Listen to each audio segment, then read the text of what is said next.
இன்றைக்கி காலையில் ஒரு ரீல்ஸ் பார்த்தேன். அதில் ஒரு பொண்ணுக்கு டெலிவரி ஆகி ஹாஸ்பிட்டலில் கையில் குழந்தையோட உட்காந்துட்ருக்குறாங்க. பக்கத்தில் ஹஸ்பண்ட் ஆரஞ்சு சாப்பிட்டுட்ருக்காரு. அப்போ ஒரு சந்தானம் டைலாக் வருது. ஒருத்தன் ஊரையே ஏமாத்தின கதையை கேள்விப்பட்டிருக்கேன், ஆனால் ஒட்டுமொத்த ஊரே சேர்ந்து ஒருத்தனை ஏமாத்தினதை இப்போ தான் பார்க்குறேன் அப்படின்னு சொல்லிட்டு கேப்ஷனில் டெலிவரிக்கு முன்னாடி பிள்ளையை மட்டும் பெற்றுக்கூட நாங்கள் பார்த்துக்குறோம், நாங்கள் வளர்த்துக்குறோம் அப்படின்னு சொன்னாங்க. ஆனால் ஹாஸ்பிட்டல் டெலிவரி ஆனதுக்கப்புறம் எட்டி கூட பார்க்கல அப்படின்னு சொல்லி கேப்ஷன் போட்டிருந்தது. பார்க்கும்போது எனக்கு ரொம்ப ரிலேட் ஆச்சுங்க. ஏன்னா என்கிட்டையும் இந்த மாதிரி டைலாக்ஸ்லாம் சொன்னாங்க. ரியா மட்டும் இருக்கும்போது இன்னொரு குழந்தை பெற்றுக்கோங்க, ஒன்றுக்கு ஒன்று தனியாக இருக்கும், ஒன்றை பார்த்து இன்னொன்று வளர்ந்துரும் அப்படின்லாம் சொன்னாங்க.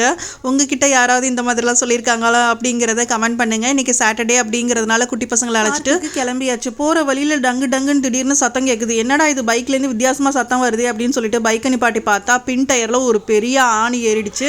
சரின்னு ஸ்க்ரூ டிரைவர் வாங்கி அதை எடுத்தோன்னா நல்ல வேலை டியூப் வரைக்கும் போகலை, அதனால பஞ்சர் இல்லை. ஓரளவுக்கு மேனேஜ் பண்ணி பார்க்குக்கு போயிட்டு குட்டீஸாக டைம் ஸ்பெண்ட் பண்ண வச்சுட்டு வீட்டுக்கு வந்தாச்சு.